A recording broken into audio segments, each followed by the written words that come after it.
Welcome to Life Stories, where we share powerful tales of resilience, growth, and the lessons that shape us. In today's story, we'll follow Emma, a practical and hardworking woman whose journey to independence takes an unexpected turn when family loyalty clashes with personal boundaries. From transforming her late grandmother's apartment into a home to facing betrayal from the people she trusted most, Emma's story is one of self-discovery, courage, and finding peace on her own terms. Stay tuned to hear how she reclaims her life. Don't forget to like, comment, and subscribe to Life Stories to begin today's story. I've always been the practical one in my family, while my older brother Ben dreamed big, chasing his vision of building a business empire. I took the quieter, steadier route. Step by step, I climbed the corporate ladder, meticulously working my way up. It wasn't glamorous, but it paid off. The day I landed a position at Griffin & Associates, a well-known firm in downtown Chicago, was the day I felt like all the years of hard work had finally come together. The salary made my previous job look like pocket change, but success often comes with its own set of challenges. For me, it was the commute. Every day, I spent 2 hours driving to work and 2 more hours driving back home. 4 hours stolen from my life, leaving me exhausted before the day even began. After 2 weeks of battling Chicago traffic, I knew this couldn't continue. I needed to find a place closer to the office, somewhere I could reclaim a sense of balance. That Saturday, I went to my parents' house for our usual family dinner. It was a tradition we'd upheld for as long as I could remember. My mom, Linda, was in the kitchen, stirring something that smelled like pure comfort, her signature baked ziti. My dad, Frank, was in his favorite armchair, reading the newspaper as if the rest of the world didn't exist. Everything about the scene felt familiar, comforting, like stepping into a bubble where time stood still. "How's the new job, Emma?" my mom asked as she placed the casserole on the dining table. "It's great," I said honestly, helping her set the plates. "The only problem is the commute, it's killing me. I'm looking for a new place closer to work." That's when I noticed them exchange one of their knowing looks. My parents had this unspoken way of communicating, a skill honed over decades of marriage. Mom wiped her hands on her apron and sat down. "You know, Emma," she began, her tone cautious, "we might have a solution for you. Remember Grandma Edith's old apartment? The one I inherited? Our tenants just moved out last week. It's literally a 5-minute walk from your office." I froze, fork in hand. Of course, I remembered that apartment. As a child, I'd spent countless weekends there with Grandma Edith, playing on the balcony while she tended to her petunias. It was a cozy 2-bedroom in a quiet neighborhood, with large windows that flooded the space with sunlight. The idea of living there felt surreal. "How much would the rent be?" I asked, trying not to sound too eager. Mom named a figure, and my jaw nearly hit the floor. It was about 1.5 times less than the average market rate for that area. "We'd give you a family discount." "Of course," she added with a smile. "I'll take it," I said, barely able to contain my excitement. "That's settled." Then, Dad said, finally looking up from his paper, "Now, have you heard about Ben's latest success? He landed 3 big corporate clients for his courier company. He's really making it big." And just like that, the conversation shifted. As always, the spotlight moved to Ben. He was the risk-taker, the entrepreneur, the golden child. I didn't resent him exactly, but I couldn't deny the sting of being overshadowed. No matter what I achieved, it seemed like I would always just be Emma, steady, reliable, and, in their eyes, unremarkable. The following weekend, I moved into Grandma Edith's old apartment. It should have been a joyful moment, but when I opened the door, reality hit me hard. The place was a mess. The walls were covered in peeling wallpaper from another era. Mysterious stains marked the ceiling, and the only furniture was an ancient, sagging sofa that looked like it belonged in a museum. I sank onto that sofa, staring at the chaos around me. It was overwhelming. But a part of me also felt a strange sense of opportunity. This could be mine, a home I could shape and make my own. That evening, I called my mom. Would it be okay if I made some renovations? I asked. Hesitant. Sure, she said. Her voice distracted. Just keep it simple. None of those trendy neon colors. Okay. I laughed. Mom, have you ever seen me wear anything brighter than navy blue? I'm thinking warm earth tones and neutrals. With her reluctant blessing, I dove into the project. Every evening after work, I rolled up my sleeves and tackled the apartment. Piece by piece. First came the wallpaper removal, a tedious process that tested my patience. Then came painting, what I thought would take a weekend stretched into weeks as just one more coat became my mantra. I spent my weekends combing through furniture stores, measuring spaces, testing sofas, and comparing prices. Slowly but surely, the apartment began to transform. It wasn't just a renovation, it was a labor of love. I poured my personality into every decision. From the soft beige walls to the deep blue accent pillows on my new grey sectional. By the time I was done, the space felt like an extension of me, calm, understated, and put together. When my mom finally came to see the finished result, I was nervous. I'd never been someone she openly praised, and part of me braced for her usual indifference.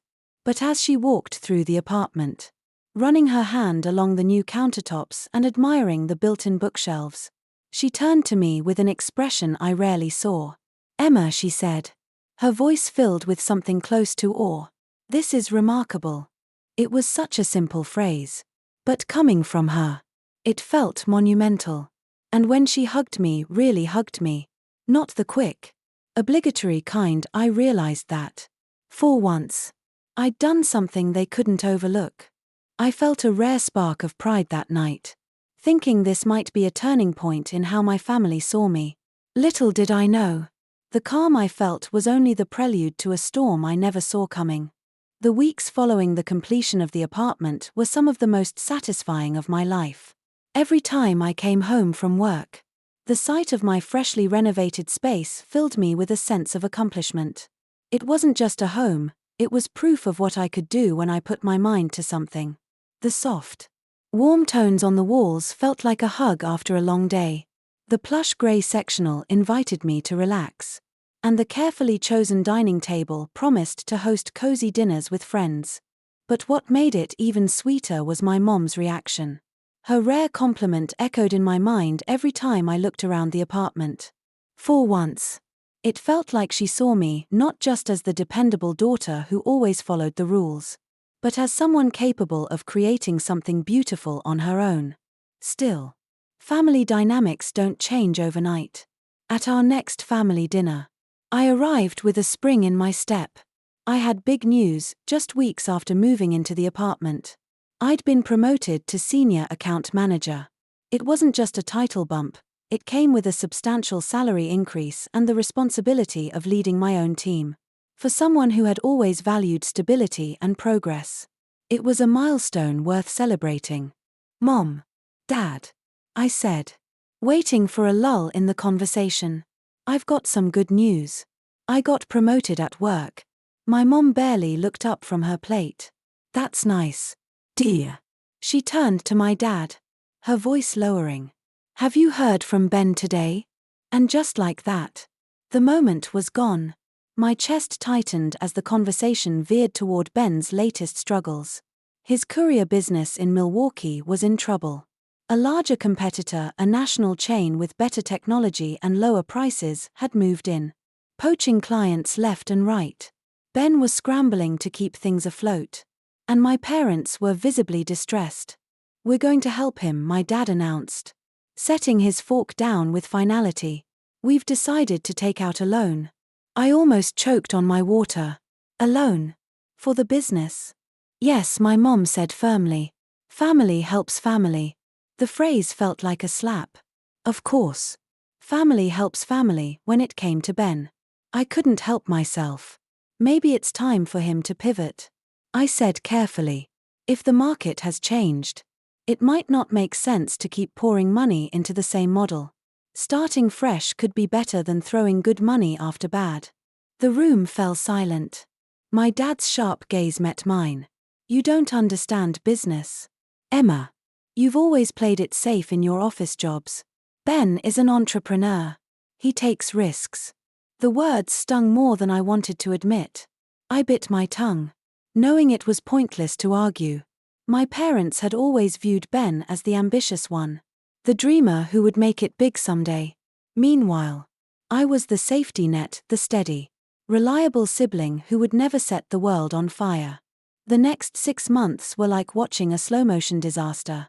Despite the loan my parents took out, Ben's business continued to falter. The competitor expanded, offering next-day delivery and fancy tracking apps that Ben couldn't compete with. My mom's calls became increasingly strained as she updated me on their efforts to keep Ben afloat. And then the inevitable happened. One night, my mom called to tell me that Ben's business had gone bankrupt. He and Jessica are moving in with us temporarily, she said, her voice tight. Just until they get back on their feet. I stared at my phone, hearing the exhaustion in her voice. I'm sorry to hear that, I said. Because what else could I say? My mind flashed back to the dinner where I'd suggested this very outcome. They'd dismissed me then. And now we were here. They're sleeping in your old room, my mom continued. Jessica's taking it pretty hard. You know how she is about appearances. Oh, I knew. Jessica had always been quick to remind everyone that she was married to a CEO. As if that made her better than the rest of us. I wondered how she was handling living with her in-laws now.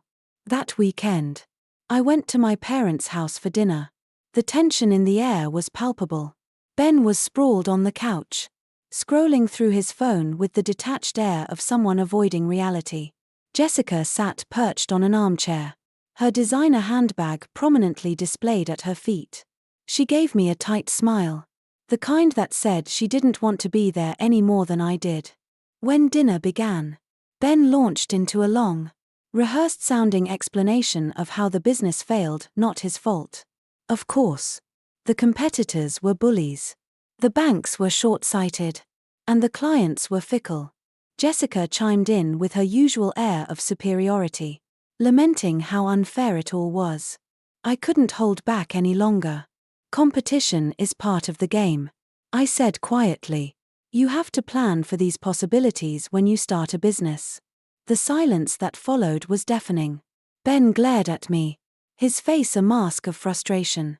Easy for you to say. Sitting in your cushy office job, he sneered. What do you know about running a real business? I opened my mouth to respond. But my dad's warning look stopped me. I focused on my plate, pushing my food around, wondering why I even bothered. As I left that night, I couldn't shake the feeling that this was only the beginning of something bigger, a shift in the fragile balance of our family. Little did I know, the storm was already brewing. The tension between Ben's struggles and my own quiet achievements lingered in the air for weeks after that dinner. I tried to distance myself from it all, focusing on my work and my life in my newly renovated apartment. It had become my sanctuary, a space that felt truly mine. Every time I walked through the door, I was reminded of the hours I'd spent transforming it, turning a dilapidated mess into something warm, inviting, and reflective of who I was. But peace, it seemed, was not meant to last. One evening, as I arrived home after a long day at work, I noticed something odd. My phone had a string of missed calls and messages from my mom. I figured it was just another update on Ben, some new challenge they were tackling on his behalf. So I decided to call her back after I'd settled in. I barely had time to take off my coat when there was a knock at my door. It wasn't a neighbor or delivery person, it was my mom, standing there with Ben and Jessica in tow. Mom, I said, trying to keep the surprise out of my voice. What's going on? We need to talk, she said, brushing past me into the apartment. Ben and Jessica followed without invitation. Jessica looking around as though inspecting the place. Her eyes lingered on the dining table, the curtains, and the sectional I'd carefully chosen. And a sinking feeling settled in my stomach. Jessica broke the silence. Her tone overly casual. "This is a great space. Emma, you've done a really nice job." "Thanks," I replied warily, still standing near the door. Mom's voice broke through my thoughts, cutting straight to the point.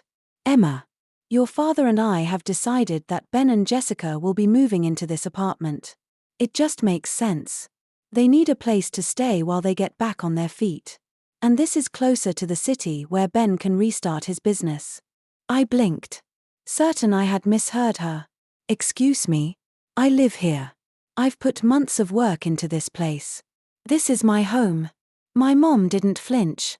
"Technically, it's still my apartment. You've done a great job fixing it up. But Ben and Jessica need it more than you do right now. You can find another place." The room seemed to tilt sideways. "Mom, you can't be serious," I said, my voice trembling. "This isn't just an apartment to me. It's everything I've worked for. I've invested my own time and money into making this a home." She shrugged, her tone cold. "If you want to stay, the rent will have to increase. Considering how much value your renovations have added, we've decided to triple the current rent." The words hit me like a slap. It was clear they'd already made their decision. This wasn't a discussion, it was a notification. I looked to Ben, hoping for some sort of support. But he avoided my gaze, his hands shoved deep in his pockets. Jessica, meanwhile, looked entirely unbothered, as though the arrangement was already settled. "Mom, this is unfair," I said, my voice barely above a whisper. "I can't afford triple the rent. You know that. Then you'd better start looking for another place," she said, her tone final. With that, she turned and left, Ben and Jessica trailing after her. I stood frozen in the middle of my living room. The living room I had painted and decorated. The living room I had imagined spending years in. The space that had felt like a fresh start now felt like a cage. That night, I didn't cry. Maybe I should have. But instead, I felt a cold, steely determination settle over me. If they thought they could manipulate me into walking away quietly, they were wrong. I opened my laptop and started searching for new apartments. By midnight, I'd found a modern one-bedroom just 2 blocks from my office. The rent was higher, but it didn't matter. I would make it work. The next morning, I called in sick to work for the first time in years. By 9 a.m., I'd toured the apartment. And by 10 a.m., I'd signed the lease. I paid the deposit on the spot and arranged for movers to help me relocate the next day. When the movers arrived, I directed them with purpose. Every item I had purchased, the dining table, the sectional, the appliances, even the rugs, was packed and loaded into the truck. By the time we were done, the apartment looked just as it had when I first moved in, empty, cold, and unwelcoming. I left the old, sagging sofa behind, the one piece that had belonged to the apartment when I arrived. It felt fitting, somehow, like a final reminder of everything they had taken from me. I slipped the keys into an envelope and dropped them through my parents' mailbox on my way to my new apartment. It wasn't an act of defiance, it was an act of liberation. As I walked into my new space, bare but filled with potential, I realized something. This wasn't just a move. It was a new chapter. One where I was no longer willing to let my family's favoritism and manipulation dictate my life.